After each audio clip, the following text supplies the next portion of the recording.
a responder a todos nos pontos principais, tendo em vista que são mais de 20 os que indagaram o ministro e boa parte não estão mais no plenário. Então, deferido, ministro, com a palavra, Vossa Excelência. Muito obrigado. Deputado Nogueira. Economizamos. Alexis está aí. Muito obrigado pela palavra de entusiasmo e muito obrigado pela clareza em mostrar que a Previdência é um fluxo de caixa. E está saindo mais água do que está entrando e está secando a caixa. E aí você faz uma colocação muito interessante, que é a seguinte: duas questões importantes, né? Quer dizer, primeiro, na medida que esse fluxo de caixa vai acabando, o que está acontecendo? Nós estamos nos endividando em bola de neve, e aí começamos a atingir educação, saúde, começa a faltar dinheiro para o que realmente interessa. Esse é que é o desespero, inclusive, de estados e municípios. Você vai gastando cada vez mais, ou com a própria máquina, ou com endividamento. E é uma má qualidade de gastos. Quanto às suas duas observações seguintes, são também super pertinentes. Primeiro, a desoneração da folha. Há uma paixão na nossa equipe por desoneração da folha. E aí é interessante, porque quando se fala de Previdência, todo mundo, mas a contribuição e tal, mas no fundo há uma paixão pela desoneração da folha, porque a gente sabe que isso também vai criar muito emprego. Porque o trabalhador hoje custa o dobro, é um absurdo. Quer dizer, é um absurdo, é um imposto sobre mão de obra.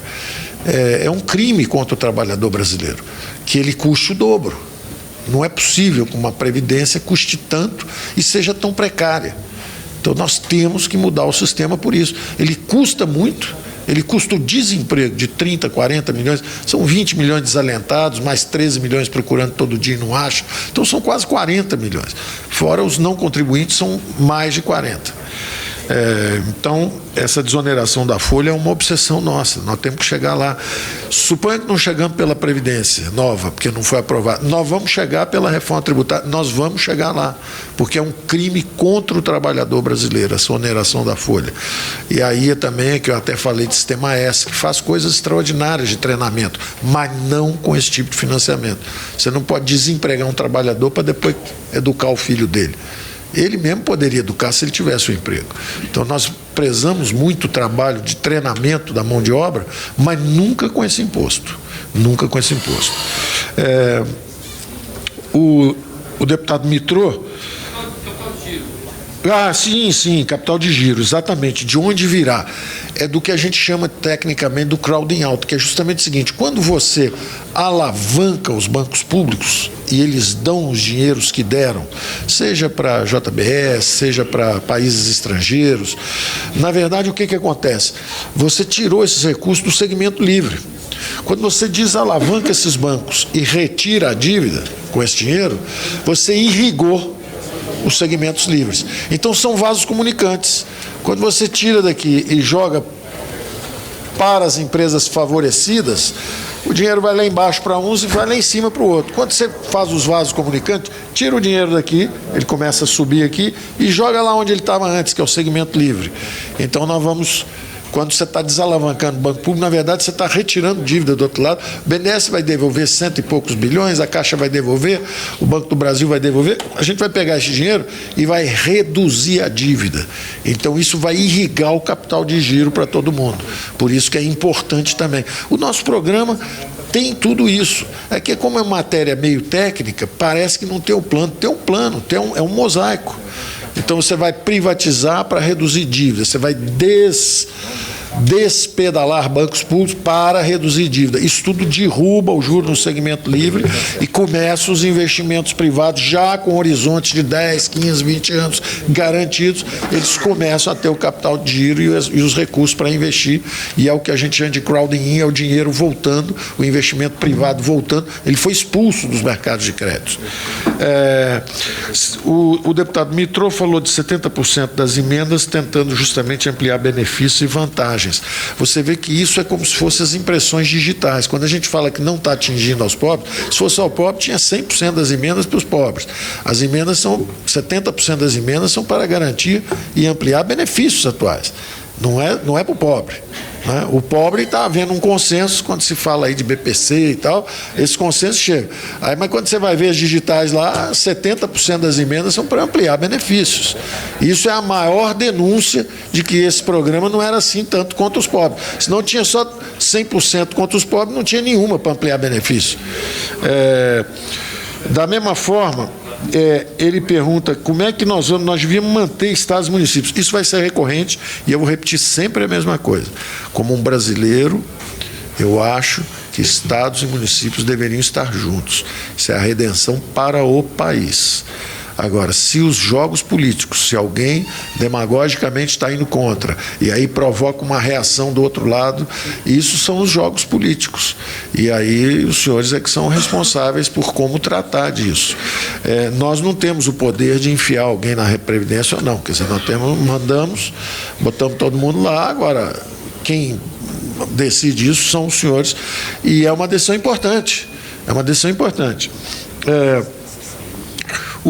Falou-se também no Fundeb e como é que se trata isso. Eu continuo dizendo que o Fundeb é um instrumento, uma ferramenta super válida que está tentando minorar um problema que é muito maior, que é a falta de recursos para estados e municípios.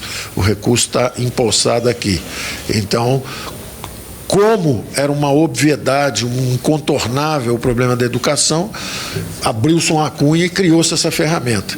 Mas a mais potente de todas é dar o dinheiro direto. Esse é o dinheiro carimbado, que está tendo que vir a fórceps. O deputado Cury falou uma coisa fundamental. O deputado Cury está aí. Fundamental. Porque ele cobrou a solidariedade com as futuras gerações. Porque a gente fala muito da solidariedade entre contemporâneos. E essa solidariedade é real quando ela é para proteger o mais pobre e ela é demagógica quando ela é para proteger privilégios, os mais favorecidos. Agora, com as gerações futuras, é em nome das gerações futuras que se fala num trilhão. É tanto para garantir os contemporâneos mais pobres, que a gente não está tocando, quanto para garantir as gerações futuras, que o sistema novo ajudaria. Então, eu acho esse ponto fundamental. Se você perguntar para mim qual é a essência de uma previdência, e por isso que a gente é empurrado para capitalização, para acumulação de poupança futura, que pode ser garantida, que pode ter camada de solidariedade, pode ter tudo isso.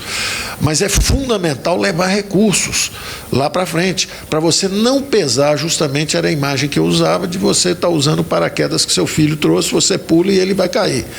Então eu dizia, não, deixa ele acumular e lá na frente... e nós vamos nos sacrificar. Nós, contemporâneos, estamos puxando, apertando o cinto em 1 trilhão para falar o seguinte: nós é que estamos pagando essa conta. Nós quem? O atual sistema de repartição. Ele está se apertando e aí é incontornável também comprimir justamente quem estava com os maiores resultados, e esse pessoal, no final, diminuiu bastante a distância para os menos favorecidos. O deputado Giovanni Feltz falou, também insistiu muito na ideia de que a Previdência não pode ser tudo. Ele, com a experiência dele de gestor, ele sabe que não é tudo, mas sabe também que isso está quebrando os estados e municípios, e ele faz a mesma observação. Fala esse pacto federativo, e ele dá um alerta importante, porque ele diz, eu conheço o DNA, e o DNA é de centralização. Então, nós temos que ter uma vacina contra isso. Eu acho que em conversas aqui, eu fui descobrindo essa vacina nos últimos meses. Imagina que a gente pegue 70% e diga, agora vai para estados e municípios, mas 20% direto para o prefeito, 20% direto para o governador, mais 30% para os deputados, que sabem exatamente as bases, e vamos emendar isso no voto distrital, numa reforma política com voto distrital. Porque aí 30% está com quem realmente tem a base e vai levar o dinheiro e vai ter certeza, independente de estar bem ou não com o prefeito dele. Só que o prefeito também recebe o dele. O prefeito recebe os 20, o governador recebe os 20, mais 30 estão com vocês aqui, que vão estar não só votando o orçamento, como levando para a base essa nova descentralização de recursos. Então, o que está à nossa frente é uma grande transformação do país, é uma própria transformação da política. nem os partidos que não têm ligações com empresários ficam mais abandonados, dependendo às vezes de ficar só prometendo coisas, nem os que são independentes e que gostariam de realmente defender sua base eleitoral têm que ficar às vezes de pires na mão. Eu vejo, eu estava aqui, eu estou morando em hotel aqui, e vejo, de repente chega um vereador e chega para mim e fala: olha, eu estou aqui, eu vim para apoiar o meu prefeito, nós estamos de pires na mão, correndo atrás do ministro A, ministro B, ministro C. Normalmente é saúde, educação, normalmente é isso. E estamos aqui de pires na mão pedindo dinheiro. Isso me ofende. Eu acho que quem é eleito não tem que pedir dinheiro para ninguém. Ele foi eleito exatamente para gerir os orçamentos públicos, assumir esse protagonismo. Então, nós estamos, nesse sentido, o DNA, a gente mexe no DNA. Porque na hora que você botar 30% de recursos com os deputados, eu acho que o Congresso vai entender o desafio e vai assumir o protagonismo. Ele fala: não, nós é que legislamos. Então é o seguinte, nós vamos levar dinheiro para a base, mas nós sabemos onde esse dinheiro entra também, nós queremos também isso. Então eu acho que isso é possível e nós vamos conversar sobre isso. E conversando eu fui ouvindo isso: olha, não adianta só o governador, o prefeito não, porque quem tem voto mesmo é o deputado. Não adianta você dar o dinheiro para o governador, porque quem tem voto mesmo é o deputado. Eu, em vez de olhar isso só como um jogo político, eu ouvi uma coisa mais profunda, que é o seguinte: o povo votou no deputado. Vários deputados, cada estado manda 10, 15, 20 para cá. Então, escutem-nos. E é o que eu estou fazendo também.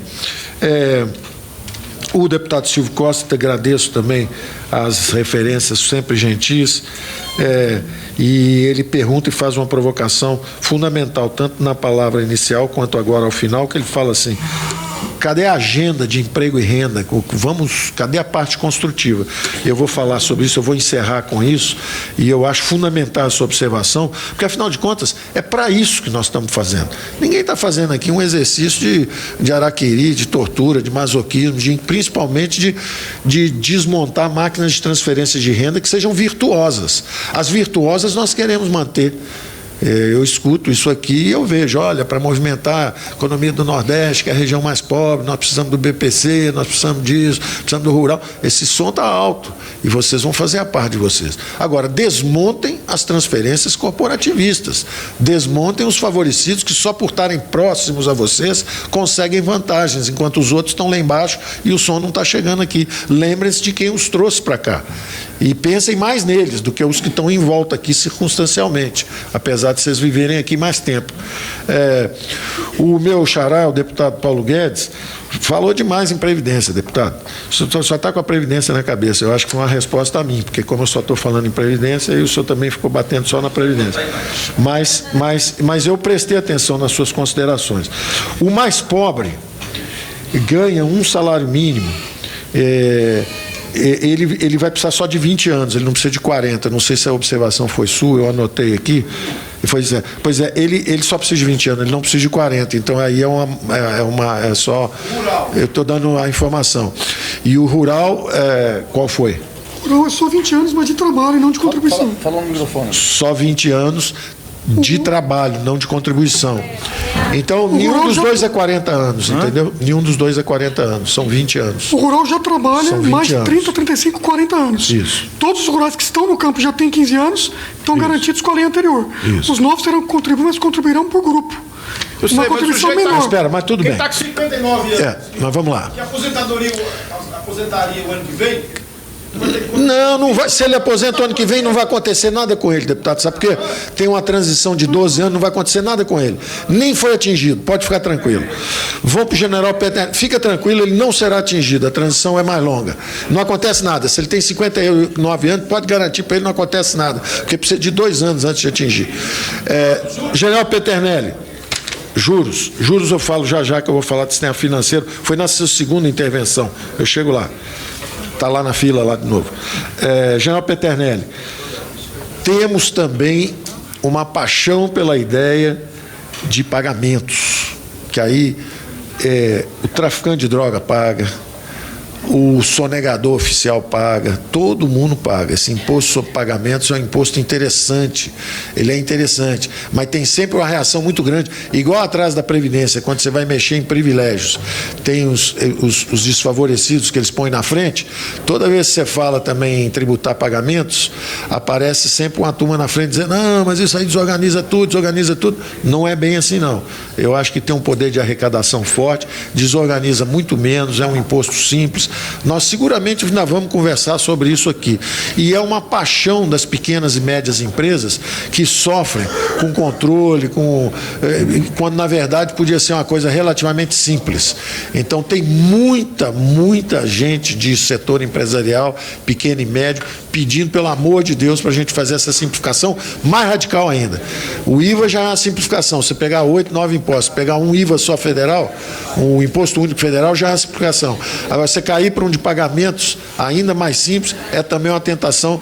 Nós estamos simulando todos esses números e vamos trazer para os senhores.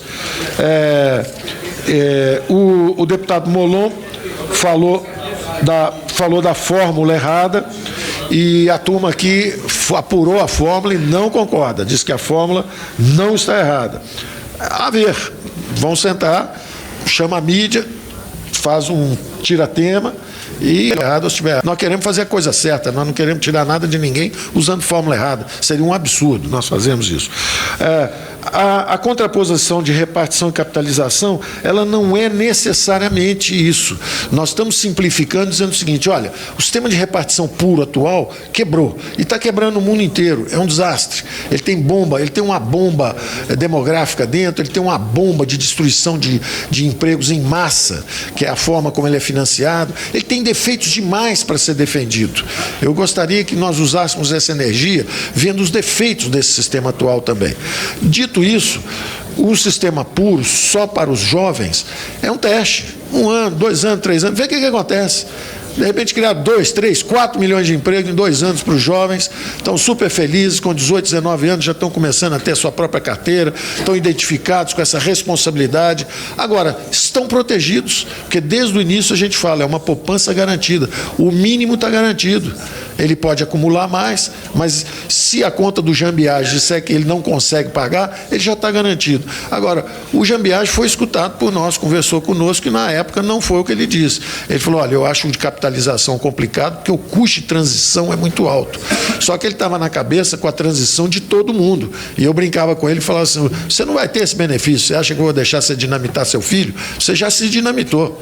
Então, ele tinha a turma que defendia a capitalização, que era o Armínio Fraga e o Tafner, que tem uma proposta também simpática, bonita, sobre capitalização, de um lado, e o Jean Biagi foi autêntico. Ele falou, olha, eu não gosto da transição, porque o custo é muito caro e tal, mas não se aprofundou tanto nisso. Mas é válido, é um bom economista, só que nós acreditamos no nosso diagnóstico. Ele acredita no dele. Essas são as diferenças. Ele nos ajudou durante a formulação do programa também, mas quando chegou na capitalização, realmente ele falou, eu acho que não dá, então a sua conversa com ele é válida, é isso mesmo, ele não não acredita em capitalização, mas como economista, você perguntar ele no canto escuro, falar assim, vem cá, você aplica dinheiro, você tem um dinheirinho aplicado aí para a sua aposentadoria, ele vai falar assim, tenho, e gosto muito. Eu gostaria que os outros brasileiros pudessem ter isso também, entendeu? O fato de haver uma necessidade eventual de uma capitalização, o fato de nós sermos solidários, não invalida o mecanismo de capitalização que ele, Jean Biagi, usa para ele. Ele poupa para o futuro dele e ele entrega para banqueiros. Nós não vamos entregar para banqueiros, não. Nós vamos entregar para instituições especializadas nisso, puramente de seguridade. Então, é importante isso, é parte da maturidade nossa como povo, saber o seguinte, olha, levar recursos para o futuro garante solidariedade. O fiscal garante o social. Aliás, como foi dito aqui pelo nosso deputado do Espírito Santo, brilhante trabalho lá do Artung, dessa turma toda lá, brilhante trabalho, partiu na frente, mostrou que o fiscal garante o social. O fiscal não é inimigo do social, é o fiscal que possibilita o social. Só para você saber, eu considerei e cheguei a conversar 1 ou 2 vezes com o Artung para tentar trazer para a equipe, e não cheguei a fazer o convite, não, pela mesma razão que eu acho que a Dilma também não me convidou, ela me sondou, porque ela chegou, conversou, um jantar de 4 horas, já me avisou, para você não ficar constrangido, eu já te aviso que eu vou demitir o Levi. Então ela já falou assim, estou demitindo. Estou conversando com algumas pessoas, mas já estou demitindo.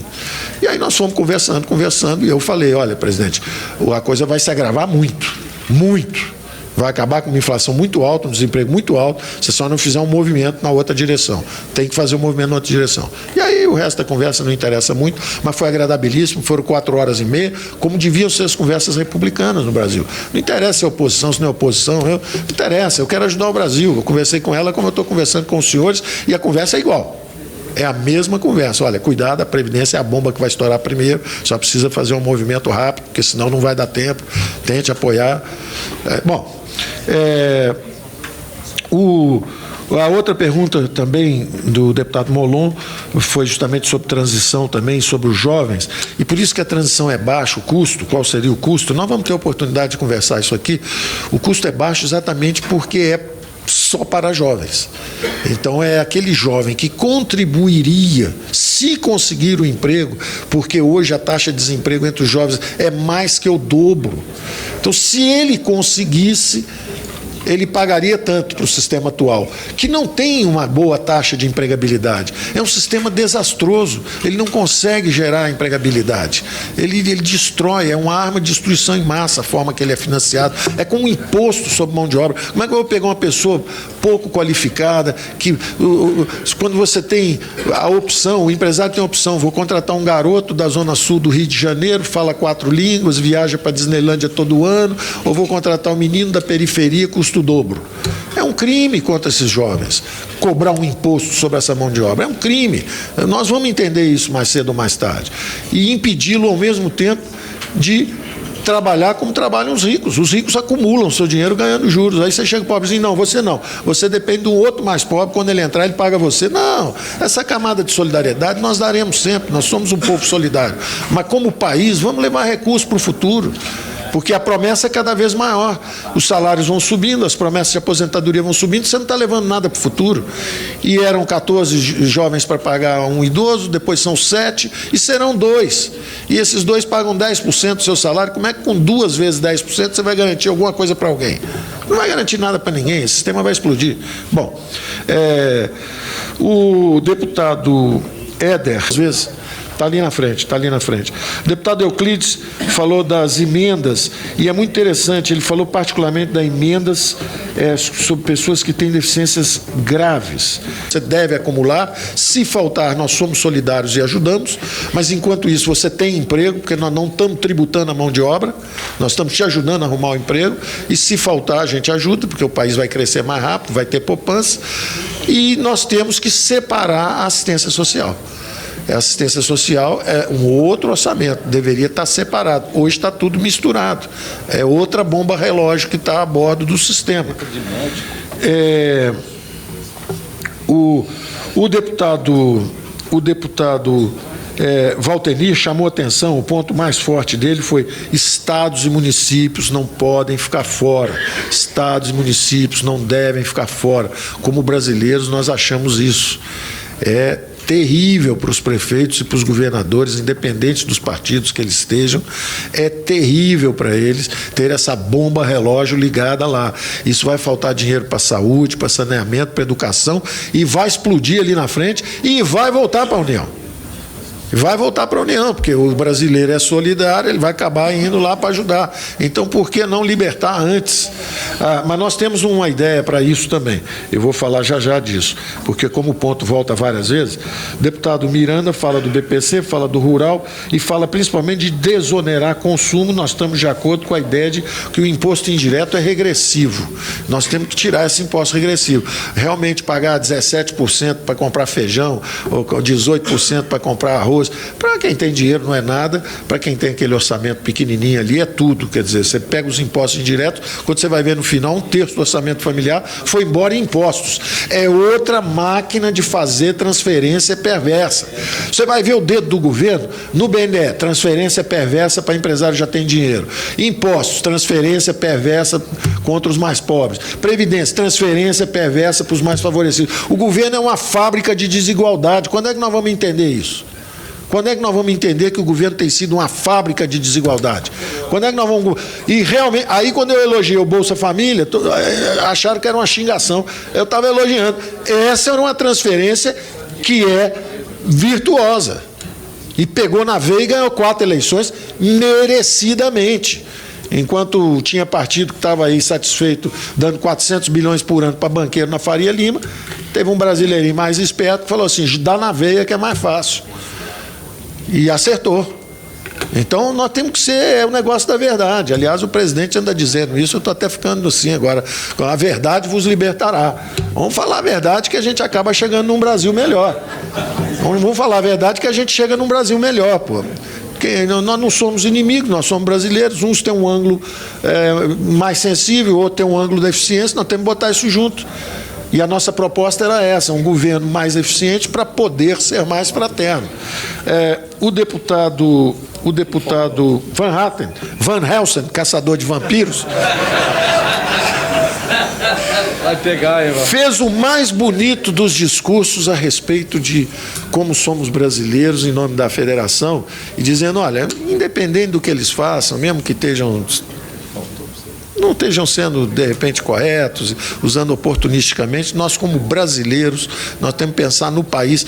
Sendo um jovem deputado, eu vejo tanta maturidade numa pessoa tão jovem que eu só posso ficar otimista com o futuro do país. Eu olho para os jovens com conversas tão mais sérias, às vezes, do que gente que está com a camisa do partido tão forte que esqueceu o Brasil. Quer dizer, o Brasil é maior. Nós podemos disputar, um bota uma camisa, outro bota outra, mas na hora da seleção brasileira, todo mundo é Brasil.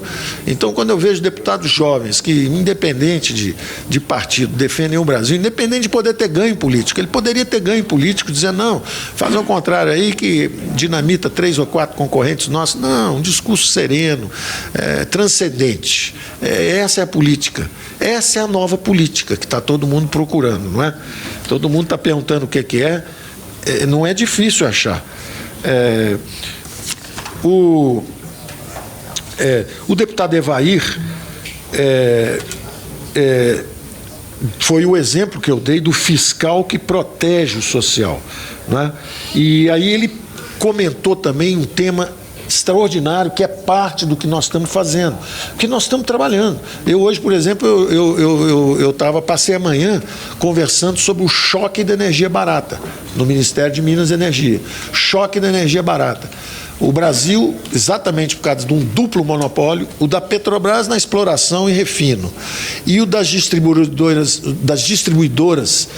estaduais na distribuição. Então, o governo só que pode tirar e refinar. E o governo é que distribui. Governo do Espírito Santo, governo do Rio e governo de São Paulo. Estamos conversando com os governadores, estamos conversando com a ANP, estamos conversando com o CAD, estamos conversando, cada um fazendo o seu papel. Ninguém tá insinuando nada para ninguém. Tem todo mundo conversando sobre como é que é o mercado de energia no Brasil. Como é que é o mercado de energia? Isso não está aqui, porque isso não é ainda constitucional. São acordos ainda entre estados, entre agências. Já tem as agências independentes, a ANP é uma agência independente, o CAD é independente. Então o CAD estava aí há anos e o CAD é para impedir justamente monopólios. Então a gente só bate lá e fala assim, cara, você é contra monopólio mesmo ou você está bobeando aí, está dormindo? Porque, mal ou bem, juntou o Itaú com o Unibanco, juntou a Brahma com a Antártica, junta todo mundo, quem é que protege o consumidor? O CAD acordou. De uns anos para cá, o CAD acordou e começou a falar, opa, então nós queremos um choque da energia barata. O que vai acontecer se nós conseguirmos, como foi dito aqui, o gás natural no Japão, que não tem, é 7,5. No Brasil, que tem, é 12,5. O Japão e a Europa, que não tem, importam da Rússia, é 7,5. No Brasil é 12,5. Eu não quero nem que chegue a 2, como é nos Estados Unidos, eu quero só que caia, pelo menos de 12,5 para 6, 7,5, 7, 6,5. Cair aí uns 50% já está ótimo. Agora, como é que você consegue isso? Quebrando os monopólios. É aquilo que eu falo, só tem um negócio melhor que um banco. 2, 3, 4, 50. Só tem um negócio melhor do que um cara só que controla o gás e a gasolina. É T2, T3, T4. Então, se o CAD age de um lado, se a ANP age do outro lado, se o governador vira e fala, eu abro mão para o bem-estar da minha população, eu não sou só eu que distribuo, não. Vamos distribuir, vamos botar mais gente distribuindo aí. Ora, o que vai acontecer? Esses estados, Rio, Espírito Santo, etc. Hoje a Petrobras está queimando o gás, porque para tirar o petróleo tem que queimar o gás, jogar fora o recurso. Em vez de queimar, a Vale do Rio Doce quer botar um gasoduto. Então o gás sai, vem para a margem, quando chega na costa você bota termoelétrica. Botou termoelétrica, você rachou ao meio o custo da energia. Energia termoelétrica vem e racha ao meio. Aí o que acontece? Você vai reindustrializar o Brasil em cima da energia barata, por um lado, e por outro lado, você vai chegar eventualmente o gás na casa do trabalhador brasileiro por metade do preço do botijão de gás. Só pode ser bom isso para a população brasileira. Nós vamos reindustrializar, criar emprego, e ao mesmo tempo vão dar o gás barato para a população brasileira. Então, nós estamos trabalhando de manhã, de tarde e de noite em cima disso. Nós tivemos mais de 100 reuniões. As pessoas dizem aqui, não tem programa, não tem nada, só fala de previdência. Vão se surpreender. Os aeroportos estão sendo vendidos, o serviço vai melhorar, porque a administração, de novo, monopolística, que era da Infraero, desastre, avião chegando atrasado, confusão. Na hora que você começa a competição, o serviço melhora. Em vez de ter 1, 2, 3 companhias aéreas, daqui a pouco tem 5, tem 6, tem competição para saneamento também. Então tem uma agenda de transformação do Brasil. Esse dinheiro do pré-sal que vai sair, entra num funil que é o Pacto Federativo, vai irrigar todos os estados e municípios. Nós vamos começar a botar a federação de pé, com dinheiro na base onde o povo está. Ao mesmo tempo, os investimentos estão sendo desbloqueados, com 10 anos, 15 anos de horizonte fiscal. Começam os investimentos nas concessões, vem aí o primeiro pré-sal. O pré-sal é só essa concessão onerosa, é só o primeiro leilão. Na verdade, tem leilões todo ano daqui para frente, tem royalty, esse negócio todo vai entrar, está calculado em no mínimo 500 bilhões de dólares. Esse dinheiro vem e nós vamos ter certeza que ele vai chegar nos estados e municípios, em vez de ficar na mão de algum superministro que vai fazer uma ponte do Rio de Janeiro para a Lua, porque a turma inventa. Todo mundo inventa programa, aí os programas não terminam, aí fica todo mundo desesperado. Cortaram a verba disso, daquilo, desde a Transamazônica, que não terminou até hoje, até programas que foram equivocados, como Ferrovia do Aço, que acabou não terminando. Agora tem uma opção de obra parada, está cheio de prefeito reclamando que parou o PAC, aí você fala, parou, quanto é que está? Vai em Rondônia, parou o PAC, aí você conversa com o governador, quanto é que tem de PAC aí? 3 metros. Gastaram 200 milhões. O Banco do Brasil deu 200 milhões, o BNDES deu 200 milhões, aí acabou. Aí a Caixa botou, o Banco do Brasil botou, a Caixa botou, o BNDES botou 100 milhões, aí acabou. Aí a Caixa botou mais 100. As obras pararam, cadê as obras? Não tem 3 metros. Sumiu o dinheiro. Então, entendeu? Não era um mundo maravilhoso e nós chegamos e estragamos, não. Vamos, a verdade vos libertará. O mundo estava complicado e nós estamos tentando consertar e nós vamos fazer isso juntos. Nós vamos fazer isso juntos. Eu estou seguro de que eu tenho que seguir aqui a lista ainda, porque tem resposta não, tem pergunta não respondida. Eu estava no Ivan Valente de novo, está aí? Foi embora. Alê Silva, mudança cultural, por isso que os novos estão bem-vindos aí, porque a mudança é cultural. Todo mundo que estava pendurado no Estado, o Estado quebrou. Então nós vamos deixar só os pobres. Tem que haver um desmame dos privilegiados. Por isso que essas máquinas de transferência perversa têm que ser desmontadas, porque tem que desmamar os privilégios. Os pobres, sim. O Estado ainda tem dinheiro para eles, mas não tem para os abusos, não tem para subsídio para empresário, Bolsa Empresário feito existia, não pode ter isso, não pode ter isso. O meu xará falando sobre o sistema financeiro e taxas de juros, sim, de novo, é um Banco Central que cuida disso, não é o Ministério da Economia, mas o Ministério da Economia tem uma visão, conversa com o Banco Central regularmente e... Primeiro, entrou a empresa simples de crédito. Então, qualquer pessoa já pode dar empréstimo. Então, nas pequenas comunidades, nas vizinhanças, tem sempre um cara que tem um pouco de dinheiro e ele já pode emprestar. E aí não tem esse juro de 100%, 200% de cheque especial. Acabou esse negócio. Porque uma grande alegação, inclusive, tem uma enorme reforma de microeconômica, que são, por exemplo, o cadastro positivo, isso tudo, para dar informação para o banco. É claro, é um banco só no Brasil inteiro, ele precisa de muita informação mesmo. Mas que tal se tiver um cara lá na comunidade que conhece muito mais do que ele, todo mundo? Esse cara não vai precisar de cadastro positivo, ele convive com todo mundo. Então ele vai emprestar 20% ao ano, em vez de 200% ao ano. Então essa centralização excessiva acaba também pesando para todo mundo. Então, a reforma, o sistema financeiro terá... Ninguém está comentando, eu estou respondendo, eu acho que senão não vai acabar nunca. Então, haverá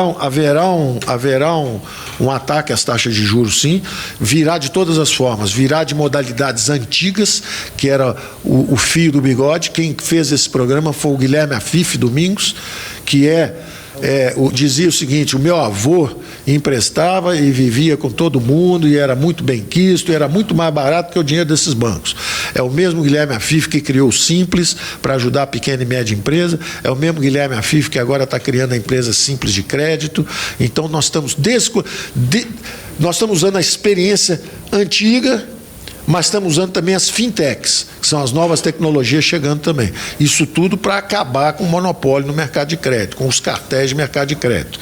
E é uma agenda belíssima. Se conversar com o Roberto Campos, ele vai dar uma agenda belíssima de transformação no sistema financeiro. Inclusive terminando com a moeda conversível. O Brasil vai ter uma moeda conversível. Vai ser como são as moedas fortes no mundo inteiro. Você não precisa ficar trocando toda hora de ir para um lugar para outro. Não, a sua moeda tem curso legal no mundo.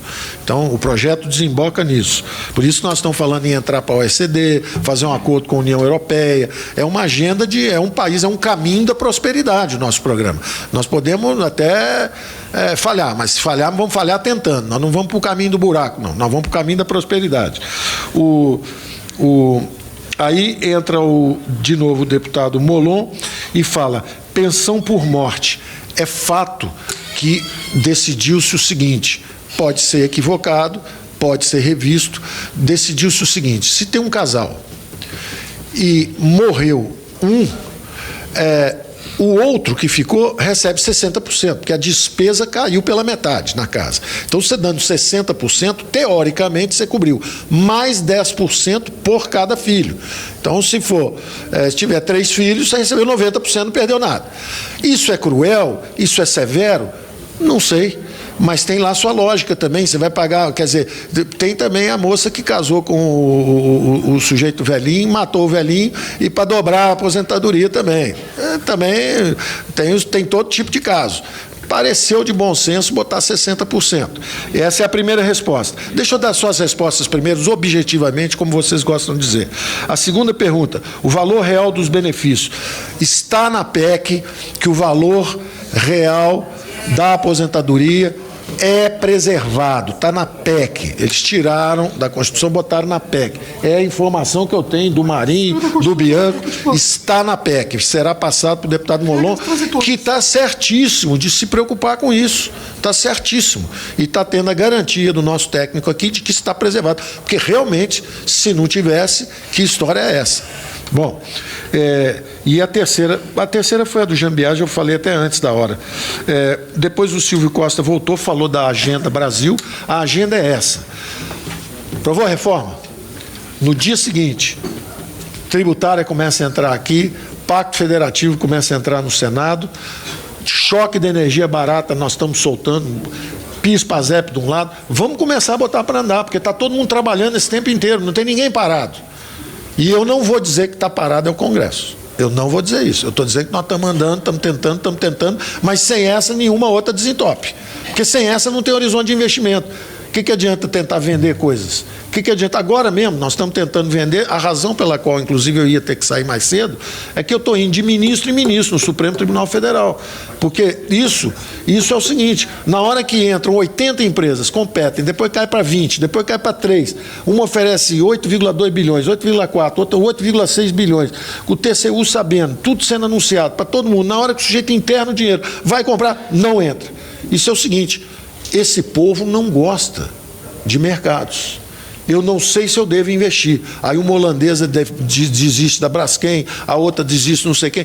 Aí você pergunta o seguinte, por que o Brasil, que é tão rico em recursos, é a 8ª economia do mundo, por que ele é pobre?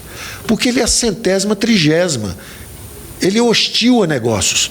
Ele não é um bom ambiente de negócio. Ele é contra emprego, ele é contra investimento, ele é contra o choque da energia barata. Eu quero dar um choque da energia barata. A Petrobras está vendendo um ativo chamado TAG. Ela vai fazer duas coisas ao mesmo tempo. Ela vai reforçar, na hora que ela vende isso, que não é o core business dela, o coração do negócio dela é tirar petróleo do fundo do mar. Aí ela quer vender isso para pegar dinheiro e tirar petróleo. Antes que o petróleo seja inútil, porque daqui a 20 anos a energia elétrica acabou. Ou você transforma esse óleo. E tem um Oriente Médio embaixo do Brasil. Eles dizem que é um Oriente Médio, está embaixo esperando a gente. Então fura esse troço logo. A sessão onerosa está parada há 5 anos, fizemos em 3 meses. Fura esse troço logo, tira esse petróleo logo, descentraliza para estados e municípios, vira educação. Deixa o investimento privado vir ajudar a infraestrutura. O chinês quer fazer uma ferrovia, deixa fazer. O chinês vai botar a ferrovia nas costas e vai sair correndo se brigar com a gente? Não vai, deixa o chinês entrar também, deixa o americano vir ajudar, paga imposto, melhora a infraestrutura brasileira, derruba o custo do Brasil. Isso é que é investimento, emprego e renda na veia. Nós precisamos fazer isso. O país mais rico do mundo, que era os Estados Unidos, não tem. Cadê a Estados Unidos Obras? Não tem esse troço lá. Cadê a Petro United States? Não tem esse troço lá. Tem 60 bandeiras tirando petróleo, todo mundo pagando imposto, todo mundo gerando emprego, todo mundo competindo para botar energia barata na casa dos americanos. Então nós precisamos fazer isso, nós estamos tentando fazer isso. O Celso Sabino, essa é a Agenda Brasil, que vai voar. Eu estou chegando lá, já temos, falta só 3. Celso Sabino, Pacto Federativo. Estamos com o Pacto Federativo, queremos o Pacto Federativo, vamos apoiar o Pacto. A sessão onerosa é uma outra conversa que eu faço questão de manter o mesmo espírito, mas ela é uma conversa um pouquinho diferente, que era o seguinte, eu estava pedindo o ano passado, falando, pelo amor de Deus, aprova esse negócio logo, vamos ajudar, que nós estamos com um buraco enorme, vamos dividir esse troço. Na época eu comecei a falar em 20%, aí depois, falando sobre a estrutura tributária, falando sobre a estrutura de recursos e atribuições no Brasil inteiro, falei, hoje 70% está com a União, 30% com os estados. Nós temos que inverter isso. Mas inverter isso, com esse dinheiro vai sair do chão, porque esse ano eu estou perdido também. Eu estou tão quebrado quanto estado e município. Eu estou com um buraco de 130 bi esse ano. Então eu falei, eu preciso da sessão onerosa. Aí quando chegaram os 100, eu falei, oba, aí a Petrobras, não. 30 e tantos são nossos. Aí eu, poxa, caiu para 70. Aí vem o estado e município, mas não sei quanto é nosso. Pelo amor de Deus, espera aí. Vamos conversar, pessoal. Entendeu? Então nós estamos passando a mesma fome junto, vamos comer juntos, mas estamos passando a mesma fome junto. O segredo e a descentralização, os 70 para Estado e 30 para o município, é do ano que vem para frente. Porque esse ano eu não fiz minhas reformas. Fazendo essa reforma de um TRI, aí vocês começam a entender como é que tudo é um mosaico. Fez essa reforma de um TRI em 10 anos é 100 bi. 100 bi aliviou bastante a principal fonte. Então, a partir do ano que vem, já podemos já dispara o Pacto Federativo com 70-30. Esse ano ainda é 30-70. 30 para Estado, 70 para... Se a turma deixar, porque os caras me matam aqui. A turma que está com a lei da responsabilidade fiscal, eles que têm experiência, eles que estão aqui vivendo há muito tempo, Mansueto, extraordinário, seríssimo. Essa equipe é extraordinária. Eu encontrei gente em Brasília extraordinária. Não foram só os congressistas, não. Me perguntam se eu estou brigando. Eu, às vezes, perco a cabeça aqui porque tem coisas pessoais, mas eu nunca perdi a cabeça em tema técnico ou mesmo ideológico. Eu respeito profundamente ideologias diferentes, não tem problema nenhum comigo. Agora, coisa pessoal é desagradável, porque você não quer ser ofendido sem necessidade. Me xinga lá fora, usa o tempo aqui produtivamente, vamos fazer um negócio legal. Eu falei do recurso do pré-sal para as compensações pelas perdas que eu falei grandinhos. Sim, sim. E eu falei da Lei Candir, gente. A Lei Candir é aquele negócio que o TCU deu ganho de causa pra gente, mas aí o Supremo falou não sei o que lá. A Lei Candir é aquele passado negro para todos os lados. Um, porque criou contribuições não compartilhadas, quer dizer, tungou os estados e municípios, e o outro porque está chegando com a conta da avó dele. Se você pegar o preço que os índios venderam Manhattan e for cobrar hoje, não tem dinheiro no mundo para pagar o que os índios venderam. Não dá mais. Não adianta falar do passado. É o contrário. Nós temos que pegar o futuro, ser generoso, dizer, ó, é 70% para estado e município. Sim, sim, é para estado e município. Agora, pelo amor de Deus, pega a Lei Candir e acabou essa conversa, porque já está desqualificada a conversa, entendeu? E o Supremo é a favor disso, faz um grande acordo, daqui para frente é isso e o passado está pago. Porque senão, fala, se paga a Lei Candir, eu falo, tudo bem, então o futuro é todo nosso. O futuro é nosso, eu te pago o passado, mas o futuro é todo nosso, o pré-sal é todo nosso, da União. Vai começar a briga toda outra vez. E eu sou um federalista, eu não quero ter essa briga é ruim. Nós estamos a favor do povo, todos nós. O deputado Peroni também sempre me estimulando, dando muita força aqui, e detectou o beijo da morte. Beijo da morte. É a transição e a idade mínima. É ali que está o ouro do negócio. Se mexer nisso, destrói tudo. Então, se começar a mexer em transição, idade mínima, bota idade mínima 42, bota não sei o quê, deixa... Acabou. Desmoralizou, acabou a reforma. Acabou a reforma. A reforma é justamente para botar o gato gordo para trabalhar dos 48 até os 65, porque o gato pobre já trabalha até os 65. É o gato gordo que vai trabalhar até os 65. E vai dobrar a contribuição dele. A contribuição dele era 11%, ela vai para 22%. Ele vai dobrar a contribuição, vai trabalhar mais e vai pagar mais. E vai sair com menos no final, porque a transferência de renda não será perversa. Então, ele foi na veia, o deputado. E o deputado Frederico repetiu as colocações iniciais, que eu elogiei muito, e o deputado Abiaco, que foi embora, na verdade, fez elogios, porque ele é amigo da minha sogra, do meu cunhado, tem ligações familiares. Então, os elogios que ele me fez têm que ser descontados. Tá bom? Os dele pode descontar, os outros eu agradeço profundamente e eu tenho muita confiança no Congresso, absoluta. Eu nunca hesitei. Desde quando nós entramos na campanha, as pessoas me diziam o seguinte: ah, mas não vai ter apoio, o presidente não vai apoiar. Eu falei, o presidente vai estar à altura do desafio. Ah, o Congresso não apoia, o Congresso só anda em tomar lá da cá. Não acredito nisso. Existem os bons políticos. Aliás, ao contrário, eu joguei a culpa no sistema econômico. O dirigismo, o intervencionismo criou esse imbróglio todo aí. Ou alguém acha que essas pessoas que estão hoje na cadeia entraram na política pensando nisso? Não pensaram nisso, pensaram em fazer política. Aí o intervencionismo bota 1 bilhão, 2 bilhões, 5 bilhões na mão, reeleição, vamos embora, compra. Quando vai ver, está todo mundo perdido. O nosso lema na campanha foi o seguinte: o dirigismo econômico corrompeu a política e estagnou a economia. As privatizações não são por capricho ideológico, são porque o Correio já quebrou o fundo dele também, não consegue investir e tem 20, 30 possibilidades melhores para eles. Nós vamos falar sobre isso ao longo do curso do caminho e vocês vão ver que nós vamos ter dívida reduzida, recursos liberados para saúde, educação, saneamento, em vez de ficar carregando defuntos que depõem contra a classe política brasileira. São defuntos com o dedo apontado contra a classe política brasileira. É por isso que eu acredito que o Congresso vai se levantar ao desafio, e o desafio não é só essa reforma, não. O desafio vai desembocar na reforma política, vai fazer a reforma do Pacto Federativo, vai fazer a reforma tributária. Alguns aqui que podiam estar combatendo na hora da reforma tributária serão aliados, na hora do Pacto Federativo seremos aliados também. Então, eu confio plenamente na nossa democracia e nosso sistema de equilíbrio de poderes. Confio plenamente nisso, só estou aqui por isso, porque também não sou suicida, não sou inconsequente. Eu tenho certeza que cada um vai fazer seu papel. O presidente está fazendo dele, o Congresso vai fazer o dele, o Judiciário está fazendo o dele, a mídia está fazendo o papel dela, e eu acredito nessa nesse aperfeiçoamento de nossas instituições, porque é isso que eu estou experimentando, e eu estou vendo ao longo dos anos isso devagarzinho, caindo tudo no lugar. Muitas dificuldades o tempo inteiro, mas o final sempre andando para um lugar mais virtuoso. Obrigado pela atenção de vocês. Eu peço a atenção dos colegas, só para mais 3 minutinhos para a gente encerrar.